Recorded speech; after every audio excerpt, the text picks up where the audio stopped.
I was 19 and into my first semester at college. I was not lucky enough to have parents of means, and so, well, they did love me. I was out on my own. I needed a job. I was not particularly skilled in anything, like most 19-year-olds. So I was looking at minimum wage jobs to try to get by. I applied to almost every single job I could find, flinging my bare bones resume, high school honor student, soccer team captain, out to every single establishment that was hiring. I couldn't even keep track of where all I had applied. When the rejection emails started flooding in, I didn't even recognize half the places rejecting me. I got one offer though, the blood bank.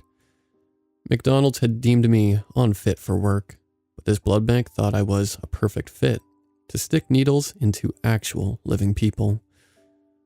It wasn't any place I recognized. I didn't even know you could legally have blood banks that weren't just the Red Cross. Needless to say, I jumped at any chance for employment and quickly emailed back accepting their offer. They didn't even request an interview. I was just supposed to show up on location the following Monday at 8 in the morning. There was no further information, just that they'd pay me $7.25 an hour for a 20-hour work week. I didn't even know what to wear, so I just got a pair of scrubs from Goodwill. I figured it was a medical environment with needles and stuff, so scrubs were my best bet. The building was nondescript, beige walls and a gray roof with a portico for cars to pull up under. There was a flimsy yard sign in the front lawn that simply read, hiring, and a phone number. I wondered if I wasn't the only new employee starting today. It wasn't exactly like they had strict hiring standards. They'd hired me after all. The interior looked more like a doctor's office waiting room than anything else. Everything was beige. The chairs, a bench, even the plants seemed to be dying and taking on the omnipresent beige color. The woman behind the counter barely reacted as I approached the counter. "Hello, I'm Michael. I'm supposed to be starting today?" I said, with the most winning smile I could muster. "Scrubs?" she asked. I glanced down to my dingy, gray scrubs. It would appear that this wasn't the correct choice. "Oh, should I change and come back?" Her eyes slid back down to the magazine she was reading. "No, it's fine. Go see Stacy in the collection room." She pointed to the double doors to our right. I pushed them open and took in the clinical environment before me. This room seemed to escape the beige barrage of the lobby, and instead everything was shock white. There were no windows. The floor was tile with a small drain in the middle. I wondered if they really spilled that much blood for that to be necessary, or if they just hosed everything down at the end of the day. There were TV screens hanging on the walls above the donation beds. Nobody was there except for a small dark-haired woman sitting at a desk in the corner. The morning news was playing on the TV above her, muted. "Hello? Are you Stacy? I'm Michael. I'm supposed to start today?" She turned around, apparently startled by my entrance. She sized me up, glancing discreetly up and down, taking in the fresh meat, I guess. "Hi, Michael. We spoke via email. Please take a seat. Did you bring your paperwork?" She asked as she got up to wheel a chair over by the desk. My parents had to mail my social security card, and I'd only just gotten it last week. I grabbed it from my back pocket and handed it to her along with my driver's license and a blank check for my direct deposit information with a giant black void scrawled across it. She took all three from me and looked puzzled for a moment. "Why did you bring a check?" "Oh, I thought it was for direct deposit information," I said, wondering if I'd already messed up on my first day. "Oh, of course. Mornings, you know. Takes a while for me to get going. I'm more of a night owl." She shook her head and smiled up at me, gesturing for me to take a seat. "Is this your original social security and driver's license?" I nodded, and she placed them both in the copy machine next to the desk and pressed the big green on button. Nothing happened. She frowned and smacked the copier, probably hoping to beat it into compliance. No such luck. It remained blank, refusing to cooperate. "I'm so sorry, Mark." "Oh, it's Michael," I said. "Oh, sure, Michael." She corrected herself. "This copy machine has always been finicky. Would you mind if I held on to these so I can get you on board and give them back when I can make you a copy?" "I actually do need my driver's license to drive back," I said. I hated not being a team player on my first day, but it'd just be my luck to be pulled over for the first time ever without my driver's license on me. "Of course. she said, then paused. Well, how about if I give you a ride home? I nodded, too awkward to push the subject. She spent the next hour showing me around the collection room and explaining various procedures. She pointed out the fridge full of Sprites and ginger ale we gave people after donating. There was a big box full of graham crackers sitting next to the fridge. Never eat those, Stacy said. They're nasty, but I guess the patients don't mind them. I keep the good cookies in the back office. Let me know if you ever want one. So, I interrupted. It didn't say much online, but will I actually be putting needles into people? Yep. She glanced up at my horrified expression and laughed. Don't worry. It's not that bad when you get used to it. Lay down and I'll show you. I gulped and laid down on one of the donation beds. I really am a baby about needles, but I literally worked at a blood bank now, and this was the best possible time for me to man up. I laid back and stared at the white ceiling above me. There was a painting of a teddy bear holding red and blue balloons. Was it okay for us to be doing this now? It had been hours since I'd shown up this morning, and I thought there'd be at least other patients coming in by now, but it stayed completely empty. Stacy rolled up a chair next to me and prepped my arm, rubbing something cold and acidic smelling across the crease of my right arm. I held my breath as the needle went in. It hurt just as much as I thought it would. See how I've just slid it right in? Stacy said. Here, take a look.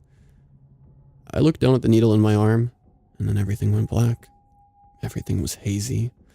I wasn't sure how long I'd been there, but I kept dipping in and out of consciousness. I could still feel something in my arm and caught glimpses of something red coming out of a tube above me. Was it my blood? Was I donating? Stacy hovered above me occasionally, opening my eyelid and letting it shut. There was another person I hadn't recognized either. I saw enough only to see he also had dark hair and was large. He moved the tubing around and then went away again. I woke up eventually on a cot in a room I didn't recognize. There was a Sprite and a bag of graham crackers on the stool beside me. A small teddy bear that held a sign saying, "Thank you for your donation." I wolfed down the snacks quickly, too quickly, and lost consciousness again. I slipped in and out of dreams. Stacy and the man blurred in and out of my mind. I couldn't catch what they were saying besides the occasional "O negative" and 4 weeks. I didn't know what they were talking about, or if they were real at all. I was so cold. The scrubs I'd worn were paper thin. I didn't know how long I stayed like this. Eventually, I fell into a routine. They woke me, but only at night, and moved me to the donation room. I followed them sluggishly. I didn't know if they were drugging me, but they must have been because my body barely cooperated. The needle slid in night after night, and I fell into the inky blackness again and again. There was a plastic port on my chest one night. I never even felt the needles after that. I moved my hand to tug at it, this invading thing inside of me. The man swatted my hand away and smiled at me.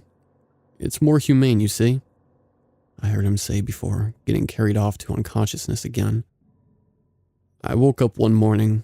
I'm not sure what morning, or maybe even if it was morning. There were no windows to judge time by. I ate the graham crackers and looked around me, feeling more alert than I had in days, weeks, months. It was still outside of the room as I pressed my ear against the door. I couldn't hear anything. I tried the doorknob. Unlocked. I stepped back from the door, wary. Was my escape really going to be this easy? It must have been a trap, but I opened the door anyway. The hallway was empty. I kept my hand against the wall as I inched down. I don't know when I'd become barefoot, but the pads of my feet were sticking slightly to the floor, making a horrible squelching noise with every step I took. There were double doors at the end of the hallway. I was sure these were the donation room doors. I had vague memories of being dragged there night after night. The doors pushed open easily, and I heard the low murmur of the TV over Stacy's desk. The morning news was playing, so it had to have been around 7:30. "Heyman, you jackass. Did you forget last night? Look, it got out." I heard from beside me. Stacy was standing by her desk next to a man who looked like the man I saw swimming in my dreams. Well, my nightmares. Darting in and out of my nightmares. He was tall and broad, with dark hair that hung down in front of his eyes. He stood up next to Stacy. "That's all right. I'll grab him. He turned to me. Mischievous, aren't you? Well, come on. Let's go. He moved towards me and I darted left. I might have been weak and drugged out of my mind, but adrenaline gives you a hell of an advantage. I dodged him like I used to in soccer. Fake right and go left. They never see it until it's too late. He lumbered right and tripped a little on his own feet, growling in annoyance. He was big, though, and I wasn't as fast as I thought I was. He tossed me high into the air and stepped back as I hit the ground beneath me with a sick crunch. Like a pizza, right, Stacy? He laughed. Don't play with your food. It's gross. I heard her reply, annoyed. I crawled, slowly, towards the front double doors, to the beige waiting room, away from whatever hell I'd stumbled into. They hadn't noticed me yet. I crouched beside a donation bed and pulled the blanket down so it hung almost to the floor, covering me a little. I heard him walk to the bed I was crouched down beside, and as slowly as possible he leaned over. Then his eyes met mine, pitch black. I ran. God, I don't know if I'd ever run so fast before. I could hear them pounding behind me on the hard tile. They weren't light-footed, and I heard the donation beds being thrown up against the wall, IV stands thrown to the ground, and I even heard the crunch as they crushed the graham cracker bags beneath them as they ran. I hit the doors, mercifully bursting open. Only a couple feet to the front doors of the building. I could see the sun rising over the pines in front, its light cascading across the dead plants of the reception room. I heard them stop behind me. They stood just behind the double doors and watched me warily with their twin black eyes. I ran out the front doors, finally free, and collapsed. They must have watched me out there on their front lawn for hours, but no one came for me until that afternoon. Someone had pulled into the drive to turn around and found me there. I spent months in the hospital. I had apparently lived for weeks constantly at the point of almost exsanguination. The police interviewed me in the hospital, and I told them everything. They raided the building, but unsurprisingly found nothing. They must have packed up and left in the night. Apparently there's a black market for blood, and the police thought they must have had an illegal operation. But I don't know. I can still see them standing in the dark collection room, watching me as I stood in the sun, then sinking back into the darkness. Before you accept a job at a blood bank, make sure it has windows.